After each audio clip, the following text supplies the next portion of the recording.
Over the past century, human activity has disrupted and damaged places like the Sandusky Bay and here at the Pickerel Creek Wildlife Area. Now, conservationists are trying to turn back time and restore the environment with some ambitious new projects. A construction zone.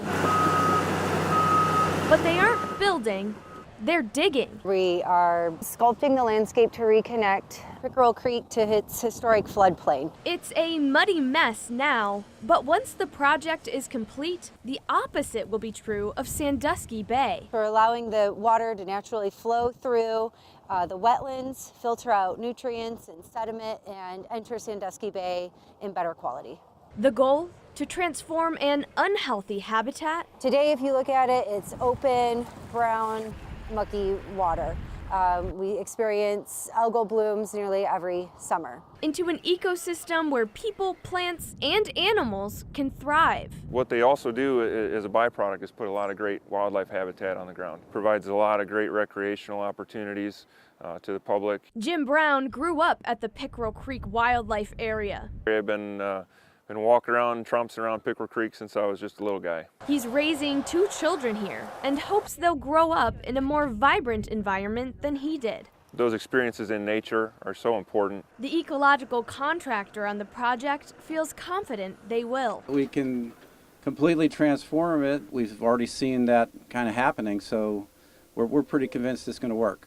This project is just the first in a series of planned restoration projects called the Sandusky Bay Initiative. We have about 10 more projects that we would like to see completed. H2Ohio is funding the program along with many others throughout the state. We currently have 141 projects that are similar to what you see at Pickerel Creek Wildlife Area.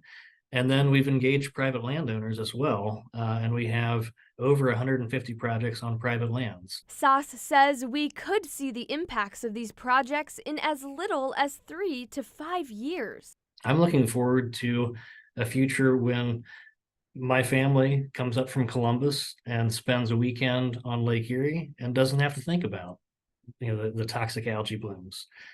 That's not even going to be a factor. The Nature Conservancy is already working on their next project, restoring the shoreline near Raccoon Creek. Raccoon Creek will be constructed offshore, about 50 to 100 feet offshore. We'll build some rock barriers. And the intent of those is to slow the wave action. Slower waves means less erosion and a clearer Sandusky Bay, which makes it possible for plants to grow. We want to establish wetland plants and then recreate wetland habitat for wildlife and fish. Restoring water quality one ecosystem at a time. Reporting in Sandusky, Sophie Bates, 13 ABC, Action News.